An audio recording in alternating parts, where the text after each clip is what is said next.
গত বছরের অগাস্টে ডক্টর মোহাম্মদ ইউনূস যখন বাংলাদেশে ফেরেন তখন তাকে বরণ করেছিল বিষণ্ণতা। রাজপথ ছিল রক্তস্নাত, মর্গের স্তূপে ছিল আইন শৃঙ্খলা রক্ষা বাহিনীর গুলিতে নিহত হাজারো আন্দোলনকারী, এমনকি শিশুর লাশ।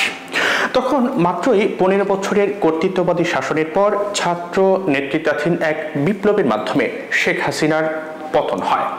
হাসিনার নৃশংসতার প্রতিশোধ নিতে সাধারণ মানুষ তার বাসভবন তছনছ করে দেয়। ওই সময়টাকে শেখ হাসিনা বেছে নেন হেলিকপ্টারে করে দেশ ছেড়ে পালানোর জন্য।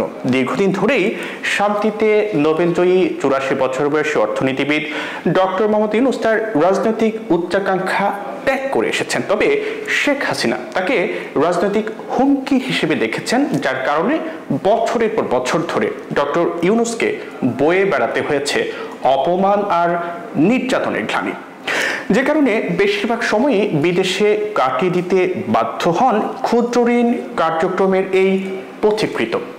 তবে গণঅভ্যুত্থানে নেতৃত্ব দেওয়া ছাত্ররা যখন ডক্টর ইউনূসকে বাংলাদেশের অন্তর্বর্তীকালীন সরকারের দায়িত্ব নিতে বলেন, তখন তিনি না করতে পারেননি।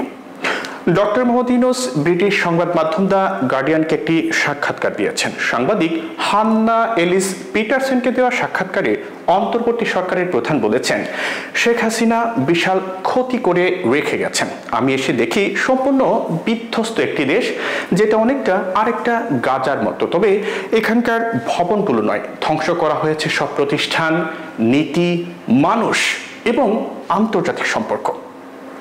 গার্ডিয়ান তাদের প্রতিবেদনে বলেছে যে অন্তর্বর্তী সরকারের দায়িত্ব নেওয়ার পর অধ্যাপক ডক্টর মোহাম্মদ ইউনূসের উপর বাংলাদেশের বাইরে থেকেও চাপ এসেছে। ক্ষমতায় থাকাকালে ভারতের সঙ্গে নিবিড় সম্পর্ক উপভোগ করেছেন শেখ হাসিনা। এখন দ্বিপক্ষীয় সম্পর্কের টানাপোড়েনের মধ্যে হাসিনা ভারতে পালিয়ে গিয়ে আত্মগোপনে আছেন।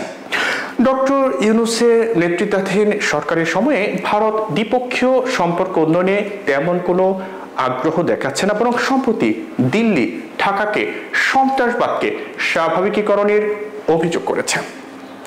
গত বছরের ডিসেম্বরে শেখ হাসিনার প্রত্যর্পণের জন্য বাংলাদেশের পক্ষ থেকে ভারতকে আনুষ্ঠানিকভাবে চিঠি দেওয়া হয়। তবে ভারত এই বিষয়ে এখনো পর্যন্ত কোনো প্রত্যুত্তর দেয়নি। ডক্টর ইউনূস অবশ্য বলেছেন যে মানবতা বিরোধী অপরাধের জন্য হাসিনার অনুপস্থিতিতে হলেও তার বিচার চলবে। হাসিনা ভারতে বসে সম্প্রতি ইউনূস সরকারের সমালোচনা করছেন। ডক্টর ইউনূস বলছেন যে ভারত যে হাসিনাকে আশ্রয় দিচ্ছে এটিকে যদিও সহ্য করা যায়, কিন্তু আমরা যা করছি তা নস্যাতের যে প্রচারণার জন্য ভারতকে তিনি ব্যবহার করছেন সেটি বিপজ্জনক। এটি দেশকে অস্থিতিশীল করে তোলে। এখন ভারত সরকারই ডক্টর ইউনূসের একমাত্র সমস্যা নয় বলে উল্লেখ করেছে দ্য গার্ডিয়ান। তাদের প্রতিবেদনে বলা হয়েছে যে মার্কিন প্রেসিডেন্ট হিসেবে ডোনাল্ড ট্রাম্পের হোয়াইট হাউসে প্রত্যাবর্তনও ইউনূসের জন্য সুসংবাদ নয়।